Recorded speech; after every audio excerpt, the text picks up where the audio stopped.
Have you ever looked at an old photograph and felt like something was watching you back? Today, we're diving into one of the most unsettling discoveries ever made in a century-old portrait. A family photo from 1901 that hides a chilling secret in the eyes of a child standing in the shadows. If you enjoy this kind of content, don't forget to leave a like. It really helps the channel grow. The photograph first surfaced at an estate sale in rural Pennsylvania in 2019. Among boxes of forgotten belongings and dust-covered furniture, a local antiques dealer named Margaret Chen discovered a leather-bound album containing dozens of portraits from the turn of the 20th century. Most were unremarkable. Stiff-posed families in their Sunday finest, the typical fare of early photography. But one image stood out, not for what was immediately visible, but for what would later be revealed. The photograph measured approximately 8 by 10 inches, printed on heavy cardstock that had yellowed with age. The image showed a well-dressed family of 5 positioned on the front porch of what appeared to be a substantial Victorian home. The father stood at the center, his hand resting on an ornate chair. The mother sat poised beside him, her expression serious as was customary for the era when subjects had to remain perfectly still during long exposure times. 3 children flanked their parents, 2 boys in dark suits and a girl in a white dress with elaborate lace trim. Margaret almost passed over the photograph entirely. She had seen hundreds like it over her 30 years in the antiques business. Victorian and Edwardian family portraits were common finds, often valuable more for their frames than their content. Most ended up in shops catering to interior designers looking for period-appropriate decor.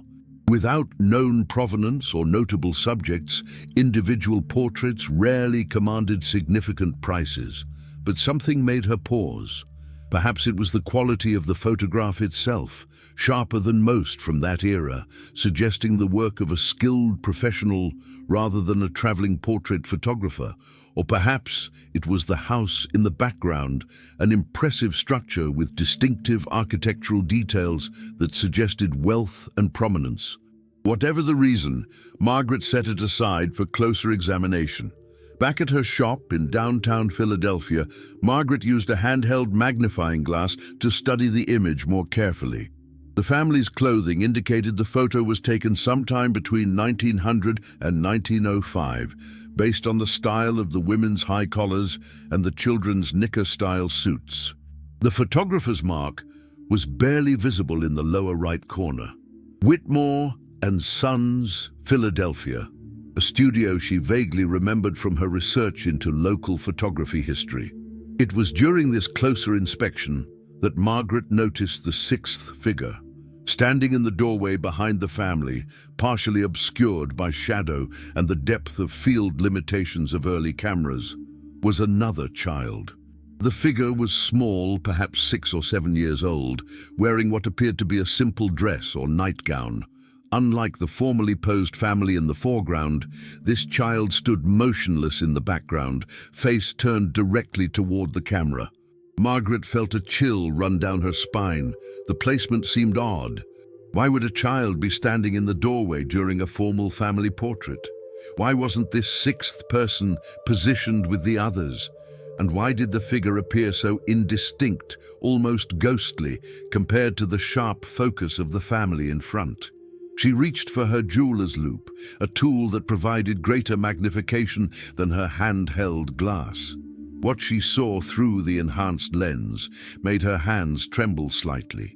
The child's eyes were visible despite the shadows, pale, reflecting the light in a way that seemed almost luminescent. But it was what appeared to be reflected in those eyes that disturbed her most. If you're enjoying this story so far, leave a like and subscribe to the channel. It really helps me continue bringing you these mysterious tales. Margaret couldn't quite make out the details with her available tools, but something in the reflection of the child's eyes seemed wrong. The image was too small, the resolution too limited by both the original photograph and her magnification equipment. She needed help from someone with better resources and expertise. The next morning, Margaret contacted Dr. Raymond Foster, a professor of photography history at the University of Pennsylvania. Dr. Foster had helped her authenticate several items over the years and maintained a laboratory equipped with high-resolution scanning equipment designed specifically for analyzing historical photographs. When she described what she had found, his interest was immediately piqued. 3 days later, Margaret sat in Dr. Foster's laboratory as he positioned the photograph under a specialized scanner capable of capturing details invisible to the naked eye. The machine hummed softly as it worked, creating a digital file with resolution far exceeding the original image. Dr. Foster explained that modern technology could often reveal information hidden in old photographs, not through enhancement in the Hollywood sense, but by capturing and magnifying details that had always been there, just too small for human eyes to perceive without assistance. When the scan completed, Dr. Foster opened the file on his large monitor and began to zoom in on the background figure. The child became clearer, her features more distinct. She appeared to be a girl, perhaps younger than Margaret had initially estimated. Her expression was blank, almost doll-like, staring directly at the camera with an intensity that seemed at odds with her apparent age. Then Dr. Foster magnified the eyes. Both of them leaned forward, drawn by what the enhanced image revealed. In the reflection captured in the child's eyes, preserved accidentally by the photographer's flash powder and the chemical processes of early film development, was an image that should not have been possible. The reflection showed the same porch, the same scene, but from a different angle. It was as if the child had been looking at something to the side of the photographer, something just out of frame. And in that reflection, barely visible but undeniably present, was what appeared to be another figure, a shape that suggested a person, but distorted, wrong somehow in its proportions and positioning.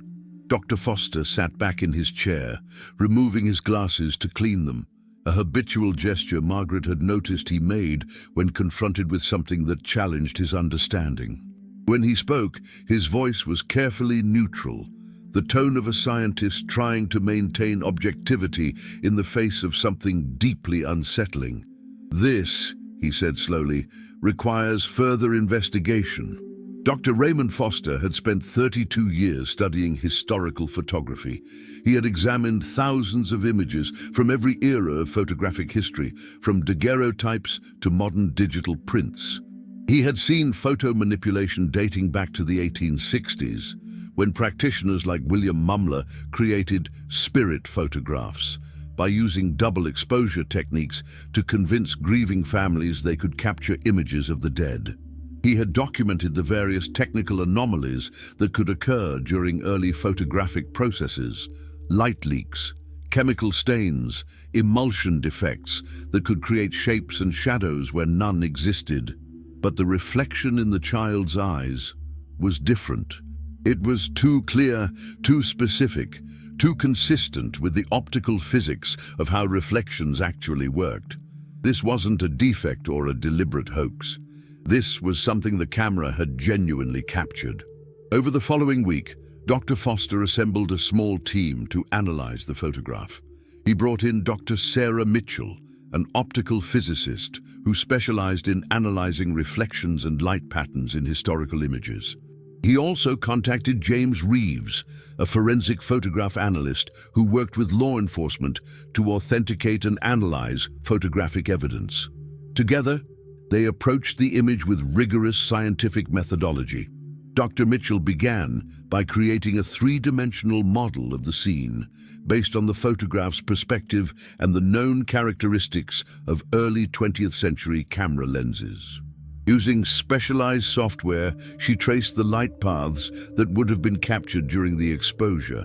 Her analysis confirmed that the reflection in the child's eyes was optically consistent with actual captured light, not an artifact of development or a later addition.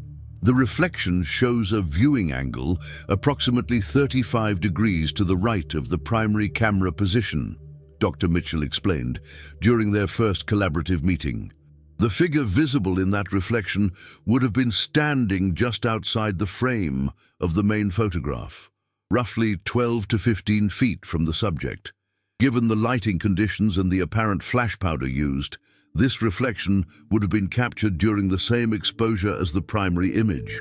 James Reeves focused on authentication, running the photograph through a series of tests designed to detect manipulation or forgery. He examined the paper stock, the chemical composition of the photographic emulsion, and the aging patterns of the image. Every test confirmed the photograph's authenticity as a genuine artifact from the early 1900s. "There's no evidence of double exposure," Reeves reported.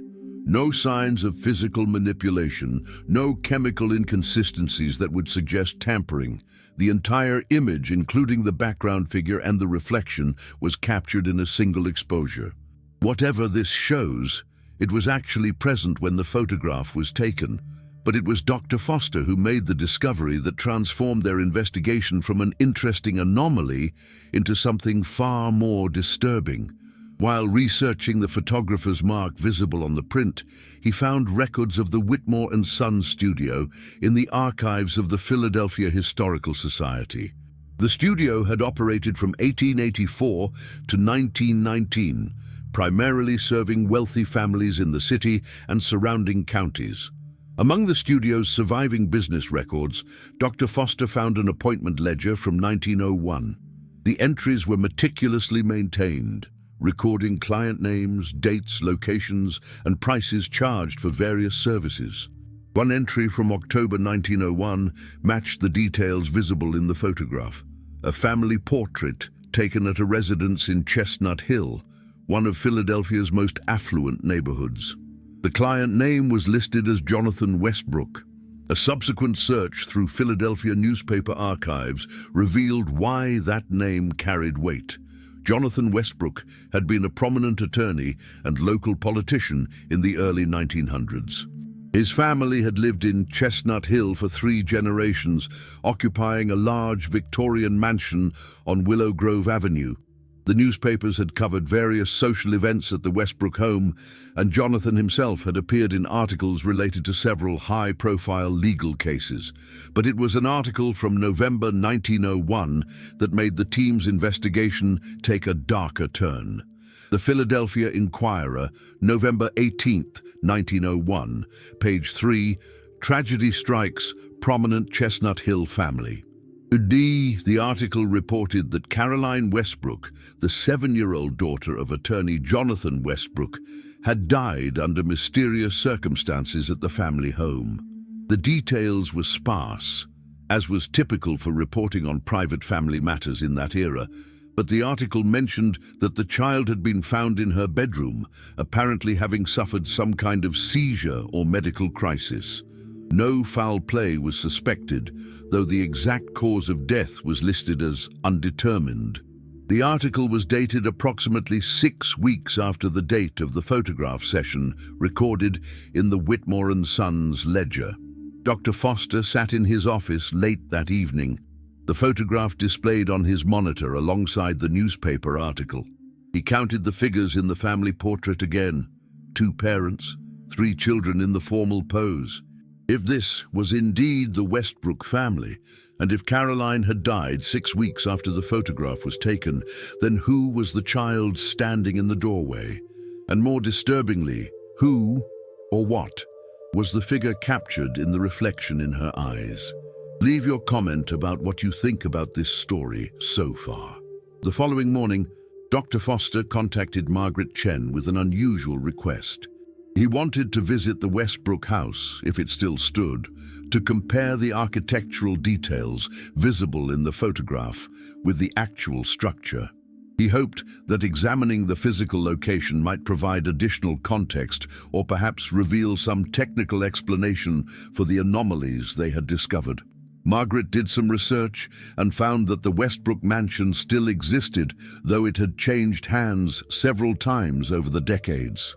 The current owner was a real estate developer named Thomas Brennan, who had purchased the property 2 years earlier with plans to renovate and sell it. The house had sat vacant during the renovation planning phase, Dr. Foster reached out to Brennan, explaining his interest in the property's history and his research into historical photography. To his surprise, Brennan not only agreed to let them visit, but expressed his own interest in their findings. He had been researching the house's history as part of his marketing plan, and was intrigued by the possibility of uncovering previously unknown historical information. They arranged to meet at the property on a grey Saturday morning in late October. The house stood at the end of a long driveway, partially obscured by overgrown trees and unkempt hedges. Despite more than a century of weathering and several renovations, the Victorian structure retained much of its original character. The wraparound porch visible in the photograph was still intact, though the woodwork showed signs of age and neglect.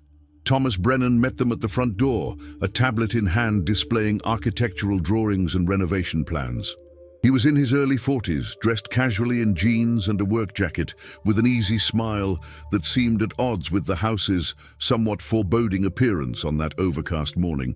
"I've owned it for 2 years, and I'm still discovering new things about this place," Brennan said as he led them inside. The previous owners left behind boxes of old documents in the attic, historical records, old photographs, letters. "I've been meaning to go through them properly, but the renovation planning has taken most of my time." The interior of the house was dusty and dim, furniture covered with sheets, electrical fixtures hanging loose from walls where renovation work had begun, then paused. But the bones of the structure were solid, and many original details remained. Elaborate woodwork, high ceilings with decorative plaster, a grand staircase that curved upward toward the second floor. Dr. Foster positioned himself approximately where the photographer would have stood in 1901, using the photograph as a reference. The porch was visible through the front windows, and the alignment matched. He asked Brennan about the doorway where the sixth figure had stood in the photograph.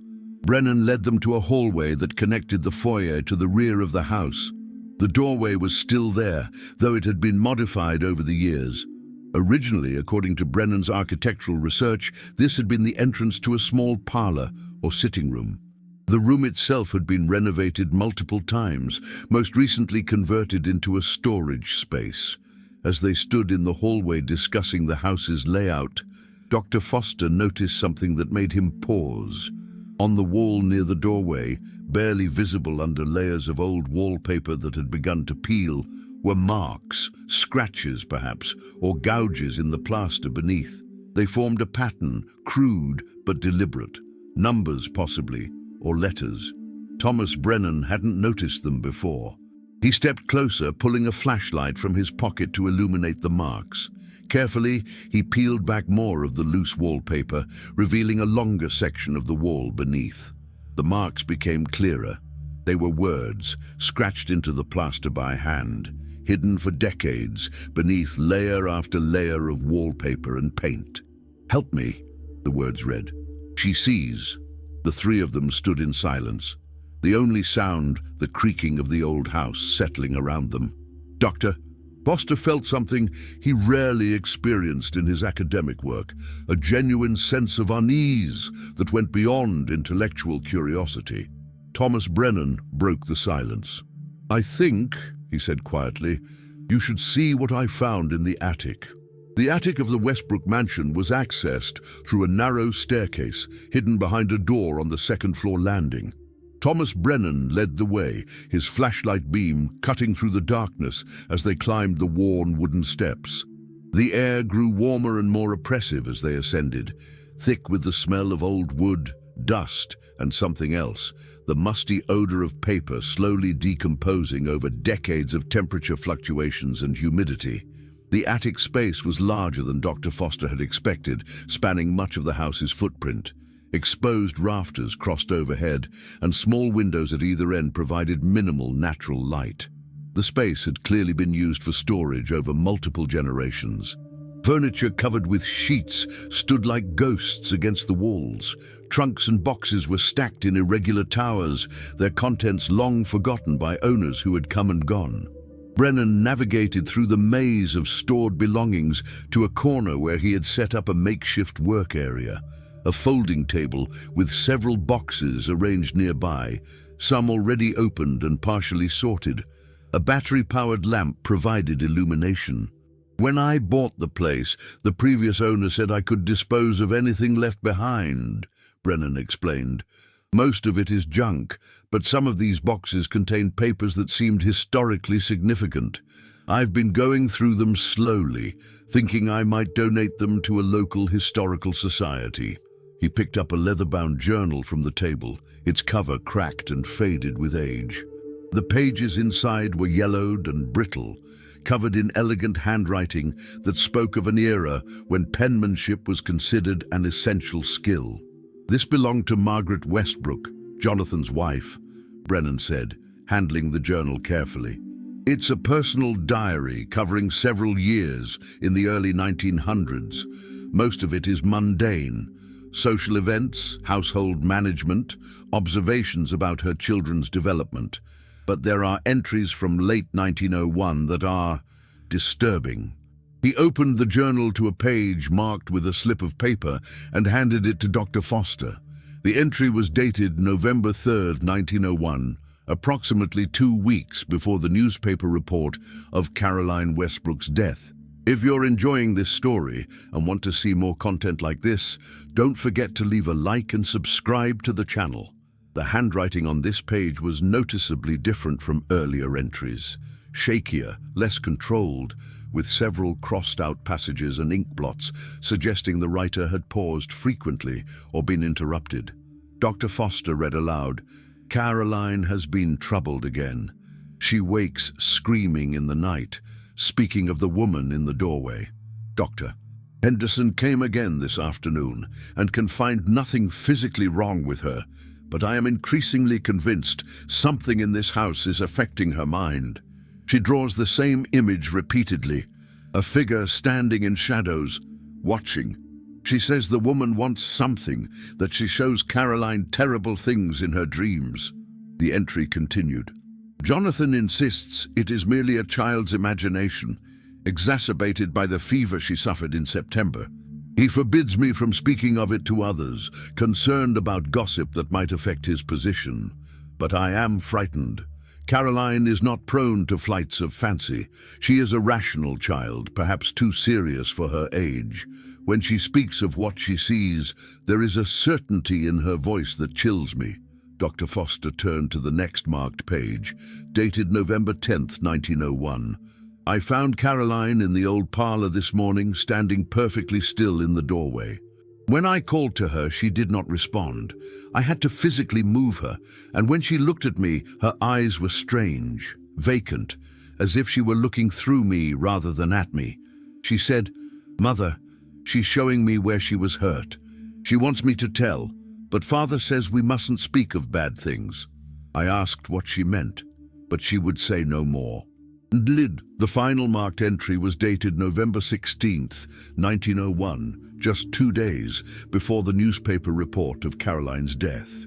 "I can no longer dismiss this as illness or imagination. Something is terribly wrong in this house. Caroline has stopped sleeping. She stands at her window at night, watching something in the garden. Last night I heard her talking to someone, but when I entered her room, she was alone. She told me the woman in the doorway is angry because no one listened when she tried to tell. They hid what happened," Caroline said. "They covered the marks and painted over the words, but I can still see them. The woman makes sure I see." The entry ended abruptly with no further pages written. Dr. Foster looked up from the journal, his mind racing to connect the pieces.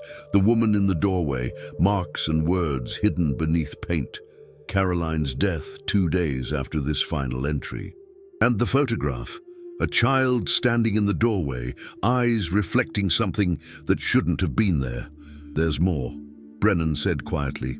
He reached into another box and withdrew a folder containing loose papers, letters, documents, and what appeared to be old newspaper clippings. "I found these in the same trunk as the journal. They're older than the diary, dating back to the 1880s and 1890s. He spread several documents on the table. Most were mundane household records, receipts, correspondence with suppliers, social invitations. But one document stood out. It was a police report, dated March 1887, 14 years before the photograph was taken. The report detailed an investigation into the disappearance of a housemaid named Elizabeth Marsh, who had worked for the Westbrook family. She was 19 years old, employed by Jonathan's father, William Westbrook, when he owned the house. According to the report, Elizabeth had simply failed to appear for work one morning. Her few belongings remained in the servants' quarters, but she was never seen again. The investigation had been cursory at best. The report noted that housemaids sometimes left employment without notice, and given Elizabeth's lower social status, little effort was made to locate her. The case was closed after 2 weeks with no resolution. Attached to the police report was a letter, handwritten on personal stationery. The letter was unsigned and undated, but the handwriting matched samples from William Westbrook's business correspondence found in the same box. The letter read, "The matter has been resolved with appropriate discretion. The body has been interred in the cellar beneath the old parlor, where the foundation work provides suitable concealment. The flagstones have been replaced and no evidence remains visible." I trust this concludes the unfortunate situation. The girl brought her fate upon herself through her accusations and threats. The family's reputation must be protected above all else. Dr. Foster felt a wave of nausea wash over him. The implications of the letter were clear. Elizabeth Marsh had not disappeared. She had been murdered and buried beneath the house, and the Westbrook family had covered it up. "Have you excavated the cellar?" Dr. Foster asked, his voice tight. Brennan shook his head. "The cellar has been sealed for decades. During one of the renovations in the 1950s, they poured concrete over much of the foundation. I would need to bring in specialized equipment, and honestly, after reading these documents, I've been reluctant to disturb anything down there." Dr. Foster turned back to the diary, rereading Margaret Westbrook's entries with new understanding. Caroline hadn't been seeing things. She had been perceiving something real, something connected to Elizabeth Marsh, the murdered housemaid, whose remains lay beneath the very room where the child had stood in the photograph. The scratched words they had found on the wall, "Help me," she sees. Had those been written by Elizabeth before she died? Or had they been scratched there later by Caroline, trying to communicate what she was experiencing? "There's one more thing," Brennan said, his voice barely above a whisper. He reached into a manila envelope and withdrew a small photograph, different from the large family portrait they had been studying. This image was smaller, a personal snapshot rather than a professional portrait. It showed a young woman in a maid's uniform standing on the porch of the Westbrook house. The photograph was undated, but the style suggested the 1880s. On the back, written in faded ink, was a name: Elizabeth Marsh, 1886, Dr. Foster held the small photograph next to his laptop, where he had the family portrait displayed. Using his fingers to zoom in on the reflection in Caroline's eyes, he compared the figure visible there to the image of Elizabeth Marsh. The similarities were undeniable: the height, the general proportions, the way the figure stood. In the reflection, the figure's face was too distorted by the optical limitations to make a definitive identification, but the overall form matched. "In the weeks before Caroline died," Dr. Foster said slowly, working through his thoughts, "she was apparently experiencing visions or perceptions of a woman in the doorway. Her mother's diary makes it clear Caroline was deeply disturbed by what she was seeing. Then, in October 1901, the family hired a photographer to take a formal portrait." He paused, studying the images. Caroline is not in the formal pose with her family. She's standing in the doorway of the old parlor, the room directly above where Elizabeth Marsh's body was buried. And when the photograph was developed, it captured not just Caroline, but a reflection in her eyes of something standing just outside the camera's frame, something that matched the description of what Caroline had been seeing. "But how is that possible?" Brennan asked. Reflections show what's actually there. You can't reflect something that doesn't exist. Dr. Mitchell, the optical physicist who had remained quiet throughout the examination of the documents, spoke up. Technically, he's right. A reflection captured in a photograph has to reflect actual light. There's no mechanism by which a camera could capture an image that wasn't physically present. Unless, Dr. Foster said quietly, something was physically present during the exposure, something the photographer didn't see or chose not to acknowledge, something that appeared only in the specific viewing angle captured in Caroline's eyes. The implications hung in the air, unspoken but understood by everyone present. They were scientists, academics, people trained to rely on evidence and rational explanation. But the evidence before them suggested something that challenged every rational framework they possessed. Thomas Brennan broke the silence. 2 days after Caroline's last diary entry, the one where she talked about the woman showing her where she was hurt, Caroline died. The newspaper said it was unexplained. But what if it wasn't natural? What if Caroline saw something, knew something, and that knowledge? He didn't finish the sentence. He didn't need to. Dr. Foster carefully gathered the documents, the diary, the photographs. We need to document all of this.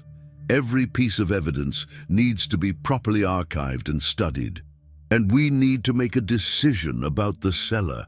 You think we should excavate? Brennan asked. I think, Dr. Foster replied, that if Elizabeth Marsh is down there, she deserves to be found. Her family deserves to know what happened. And perhaps...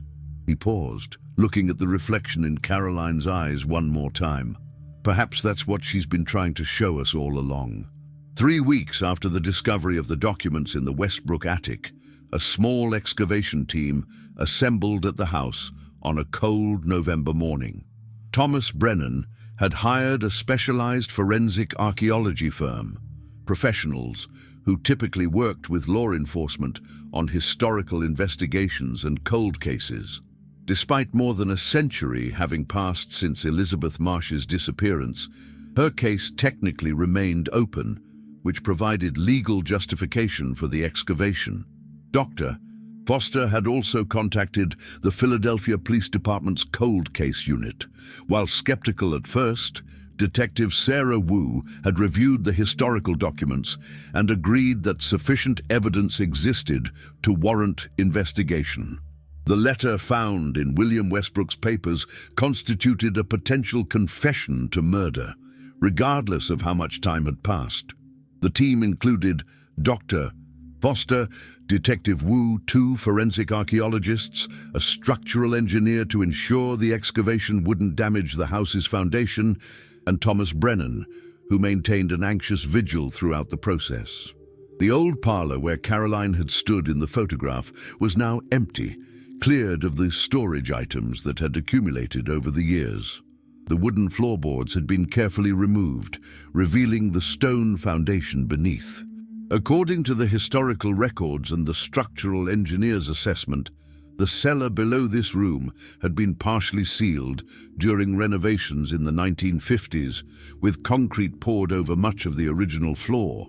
The excavation focused on an area approximately 6 feet by 8 feet, where the 1950s concrete was thinnest and where architectural drawings suggested the original cellar floor remained relatively intact beneath the later construction. The work was slow and meticulous, with every layer documented through photographs and measurements. If you enjoyed this video, leave a comment below. I love hearing your thoughts and answering questions. On the second day of excavation, as the team carefully removed sections of concrete and the old flagstone foundation beneath, one of the forensic archaeologists called out. She had uncovered something beneath the stones, fabric, darkened and deteriorated with age, but still recognizable as textile material. The pace of work slowed even further as they carefully exposed the area around the fabric. It quickly became apparent they had found exactly what the documents had indicated they would find. Beneath the flagstones, in a shallow grave that had been dug into the dirt foundation of the cellar, were human remains. Detective Wu called for additional resources. A full forensic team arrived by afternoon, including a forensic anthropologist and additional investigators. The excavation site was treated with the same care and protocol that would be applied to any modern crime scene, despite the historical nature of the discovery. Over the following days, the remains were carefully excavated and removed for analysis. The forensic anthropologist, Dr. Kamal Hassan, provided preliminary findings on site. The remains were consistent with a young adult female, approximately 5 feet 3 inches tall, aged between 18 and 25 at time of death. The bones showed evidence of trauma. Fractures to the skull, consistent with blunt force trauma, likely the cause of death. Personal items found with the remains included fragments of what had been a simple dress, consistent with servants' clothing from the 1880s, the deteriorated remains of leather shoes, and most significantly, a small locket. Inside the locket, protected from decay by the metal casing, was a photograph. The paper was damaged, but still partially legible, showing a young woman's face. When compared to the photograph of Elizabeth Marsh that had been found in the attic, the image in the locket was a match. The forensic evidence supported what the documents had suggested. Elizabeth Marsh had been murdered and buried in the Westbrook cellar, her death covered up by a wealthy family, more concerned with their reputation than with justice for a poor housemaid. But for Dr. Foster, the discovery raised as many questions as it answered. The physical evidence explained what had happened to Elizabeth. It confirmed that a crime had occurred, that the documents were accurate, that the Westbrook family had indeed hidden a terrible secret beneath their home. What it didn't explain was the photograph. What it didn't explain was how Caroline Westbrook, a 7-year-old child living 14 years after Elizabeth's death, had somehow known about the murder. What it didn't explain was the figure captured in the reflection in Caroline's eyes, a figure that matched Elizabeth's appearance, standing in a location where the camera should have captured only empty space. Dr. Foster sat in Thomas Brennan's dining room a week after the excavation concluded, surrounded by documents and photographs spread across the table. He had spent countless hours trying to construct a rational explanation, a chain of logical causation that could account for all the evidence without resorting to explanations that contradicted everything his scientific training had taught him. Perhaps Caroline had somehow learned about Elizabeth's death through family whispers or overheard conversations. Perhaps the stress of that knowledge had manifested in psychological symptoms that her mother interpreted as visions. Perhaps the figure in the photograph's reflection was simply a chance combination of light and shadow, a pareidolia effect where the human brain imposes meaningful patterns on random visual data. But each rationalization crumbled under scrutiny. Margaret Westbrook's diary made it clear that Caroline had been experiencing her visions before speaking to anyone about Elizabeth.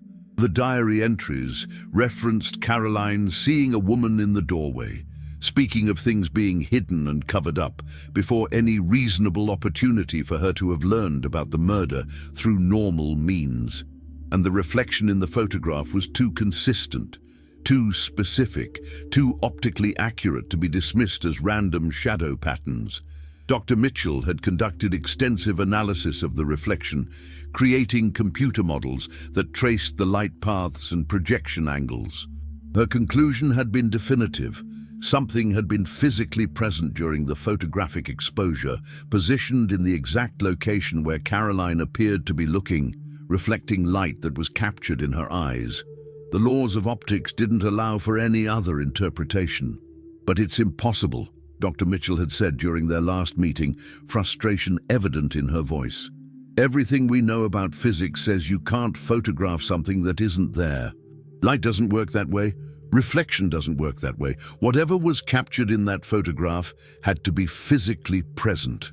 Detective Wu had pursued the investigation from a law enforcement perspective, researching Caroline Westbrook's death more thoroughly than the brief newspaper article had documented. What she found added another layer to the mystery. The Westbrook family physician, Dr. Henderson, mentioned in Margaret's diary, had kept detailed medical records. Detective Wu obtained access to archived files from the hospital where Dr. Henderson had practiced. Caroline Westbrook's file indicated she had been under his care for several weeks before her death, suffering from what he described as nervous exhaustion and night terrors. He had prescribed various treatments common to the era, none of which had helped. The file also contained something unexpected, a notation that Dr. Henderson had consulted with a colleague about Caroline's case, seeking a second opinion. The colleague was a Dr. William Osler, a prominent physician who would later become one of the founding professors at Johns Hopkins Hospital. Dr. Osler's brief assessment, written in the margin of one of Dr. Henderson's reports, was telling, "The child exhibits no signs of physical disease. However, her descriptions of her experiences are remarkably specific and consistent, suggesting something beyond mere imagination. I recommend investigation of the household environment for sources of psychological trauma." That recommendation had apparently been ignored. Caroline died 2 days later. The official cause of death was listed as sudden cardiac arrest, though Dr. Henderson's private notes suggested uncertainty about that diagnosis. Thomas Brennan had been working with a genealogist to trace what had happened to the Westbrook family after 1901. The findings painted a picture of a family slowly falling apart in the wake of Caroline's death. Margaret Westbrook had left her husband within a year, an extremely unusual action for a woman of her social class in that era. She had taken her surviving children and moved to New York, where she lived quietly until her death in 1923. Jonathan Westbrook had continued living in the house, his law practice declining as his reputation suffered from unspecified scandals. He sold the property in 1911 and moved west, dying in California in 1919. Family members later reported that he had become increasingly isolated and paranoid in his final years, claiming he was being watched, that something in his former home had followed him. The house itself had passed through multiple owners over the following decades. Several had reported unusual experiences, sounds, cold spots, feelings of being watched. Most had dismissed these as typical reactions to living in an old building. One owner in the 1960s had briefly consulted a paranormal investigator but had closed off further investigation after the investigator reported feeling overwhelming sadness in certain areas of the house, particularly near the old parlor. Now, with Elizabeth's remains recovered and transferred to the city morgue for final analysis before burial, Dr. Foster found himself facing a fundamental question about the nature of reality itself. The evidence was clear. Elizabeth Marsh had been murdered and hidden. Her death had been covered up by a powerful family. 14 years later, a child living in the same house had somehow known about that murder, had experienced visions or perceptions of the dead woman, and had died under mysterious circumstances shortly after a photograph captured what appeared to be evidence of Elizabeth's presence. The scientific method demanded evidence, repeatability, testable hypotheses. But what was the hypothesis here? That consciousness could persist after death? That trauma could somehow imprint itself on physical locations? That a murdered woman's desire for justice could manifest in ways that violated every known law of physics? Dr. Foster was a scientist. He dealt in evidence, not speculation. And the evidence, impossible as it seemed, pointed to a conclusion that his training told him couldn't be true, but that the data insisted was real. Late one evening, alone in his office, Dr. Foster pulled up the original photograph one more time. He zoomed in on Caroline's face, barely visible in the shadows of the doorway. There was something in her expression he hadn't noticed before. Not fear exactly, but a kind of resignation, a sadness beyond her years. and in her eyes, still clearly visible even in the background of the photograph, was that reflection. The figure that optical physics said must have been there, that the camera had dutifully recorded, that matched the description of Elizabeth Marsh. Dr. Foster thought about the words scratched into the wall. "Help me. She sees." Caroline had seen. The camera had captured what she saw, and 2 days later, Caroline was dead. If you haven't subscribed yet, please subscribe and hit the bell icon so you don't miss our next videos. Elizabeth Marsh was finally found, her remains recovered after more than a century of concealment. But the mystery of what exactly happened in October 1901 remained. The mystery of how a child could know things she had no way of knowing. The mystery of how a photograph could capture something that shouldn't have existed. Dr. Foster closed his laptop and sat in the darkness of his office. Outside, November rain had begun to fall, tapping against the windows with irregular rhythm. Somewhere in the city, Elizabeth Marsh's remains waited for a proper burial. Justice delayed by more than 100 years finally, partially served.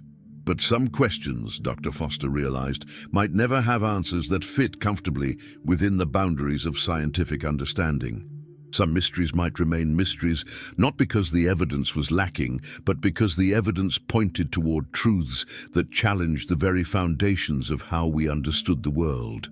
The photograph would remain in his laboratory, properly archived and preserved, a piece of evidence, a window into an impossible moment, a reminder that sometimes, despite all our knowledge and technology, despite all our careful analysis and rational frameworks, reality might be stranger and more complex than we're willing to admit.